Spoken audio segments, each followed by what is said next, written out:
हर हर महादेव। इससे पहले जानना होगा धनतेरस कब है। तो धनतेरस जो है कार्तिक मास के कृष्ण पक्ष के त्रयोदशी तिथि को मनाया जाता है, जो इस साल 2023 में 10 नवंबर 2023 को मनाया जाएगा। तो धनतेरस में सबसे पहले खरीदारी करने से पहले आप देवता का आह्वान कीजिए, जो बहुत ही जरूरी है। बिना उनके आह्वान से आप कुछ खरीदारी कर लेते हैं तो ये शुभता का प्रतीक नहीं माना जाता। पहले भगवान को प्रसन्न कीजिए। तो किन किन भगवान को प्रसन्न कीजिए, किन किन भगवान का आराधना कीजिए। तो माँ लक्ष्मी की सबसे पहले, माँ लक्ष्मी के साथ साथ गणेश भगवान, विष्णु भगवान, कुबेर, और इस दिन धनतेरस के दिन धन्वंतरी देवता की पूजा की जाती है। तो धनतेरस आने से पहले अपने पूजा घर में उत्तर दिशा में इन सभी देवी देवताओं का हम स्थान रख देंगे।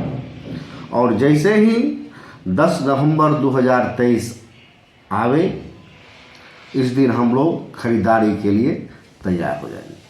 तो इसका भी कुछ समय है।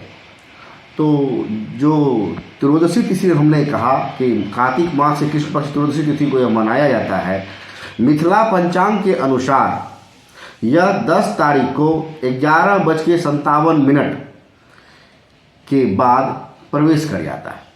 तो जिसका उदय उसकी वंदना, इसलिए 10 तारीख को धनतेरस मनाया जाएगा। और 11 तारीख को यह दोपहर के मिथिला पंचांग के अनुसार 1:23 तक ही रहेगा।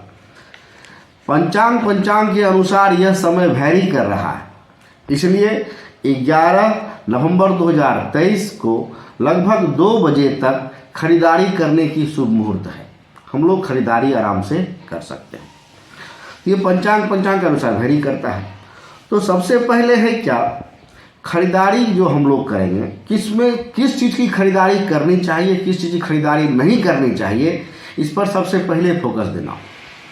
खरीदारी करने के लिए जो शुभ मुहूर्त जो माना जाता है हम लोगों में, वो संध्या काल में हम लोग मानते हैं। संध्या में घर से निकलते हैं लगभग 5 साढ़े 5 बजे, तो इस टाइम में खरीदारी के लिए हम लोग तैयार हो जाते हैं। खरीदारी में सबसे पहले जो दिनचर्या में हम लोग खरीदते हैं, वो चांदी का सिक्का खरीदते हैं, चांदी का बर्तन खरीदते हैं, चांदी का गहना खरीदते हैं, सोना का सिक्का खरीदते हैं, सोना का कोई वस्तु खरीदते हैं। इसके साथ साथ पीतल की भी वस्तु खरीदी जाती है। लोग पीतल के बर्तन खरीदते हैं, पीतल का कुल्लुकनी खरीद लिया, जो भी वस्तु हुआ वो खरीद लिया। और भी इसके साथ खरीदारी हम लोग कर सकते हैं, जैसे इलेक्ट्रॉनिक गैजेट्स, टीवी, फ्रिज इत्यादि जितने भी इलेक्ट्रॉनिक्स गैजेट्स हैं, इस दिन आप खरीदारी कर सकते हैं।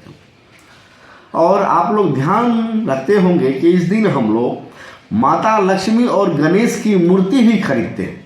कुछ खरीदें या ना खरीदें, माता लक्ष्मी और गणेश की मूर्ति, चाहे वो मिट्टी की ही क्यों ना हो या धातु की क्यों ना हो, लोग अपने औकात के अनुसार यह मूर्तियां खरीदते हैं। तो यह सब खरीदना शुभकारी माना जाता है। नहीं कुछ खरीद सकते तो सिक्का खरीद लीजिए, माता लक्ष्मी और गणेश का सिक्का, चांदी का हो, सोना का हो, या जो भी आप खरीद सकते।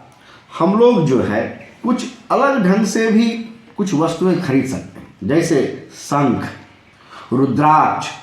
यह सब कहीं पर आपको पर्टिकुलर लिखा हुआ नहीं है, ये शुभता का प्रतीक है।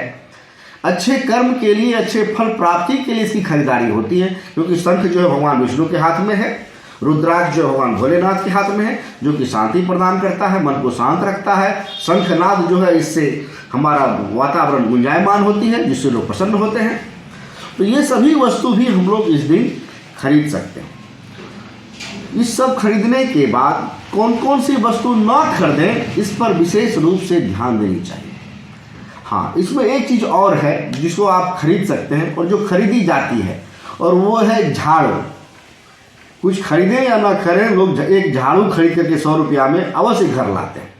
क्योंकि लक्ष्मी घर, दरिद्र बाहर हम लोग करते हैं दीपावली के लिए। अच्छा, किन चीज़ों की खरीदारी नहीं कर सकते हैं? हाँ जी, सबसे पहले है क्या, एल्युमिनियम के धातु को खरीदारी करने से बचें।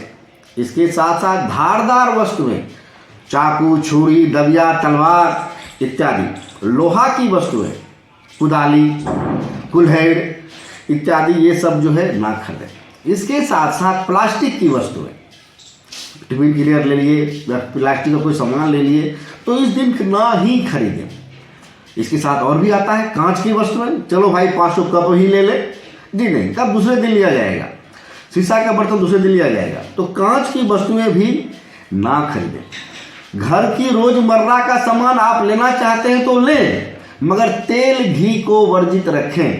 तेल घी धनतेरस के दिन ना ही खरीदें। जो भी खरीदना है खरीद लिए, तेल घी से वर्जित रखिए।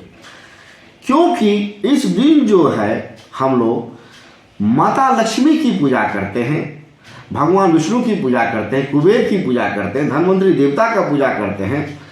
इसका आराधना जरूरी है। तो इसके लिए हम लोग अगर लक्ष्मी का आगमन चाहते हैं तो धनवंतरी स्तोत्र का पाठ करें, लक्ष्मी जी का चालीसा पढ़ें। इसके साथ साथ कुबेर जी की आराधना करने के लिए ओम ह्रीं कुबेराय नमः, ओम ह्रीं कुबेराय नमः का मंत्र का उच्चारण कर सकते हैं। ये सभी तथ्य जो है हमें धनतेरस के दिन लाभ ही लाभ देगा और हमारे यहाँ सुख समृद्धि बनी रहेगी, लक्ष्मी का आगमन होता रहेगा, सब घर में मंगल ही मंगल होंगे। आप सबों को धनतेरस की पंडित मनोज पाल झा ज्योतिषी जी की तरफ से हार्दिक हार्दिक शुभकामनाएं।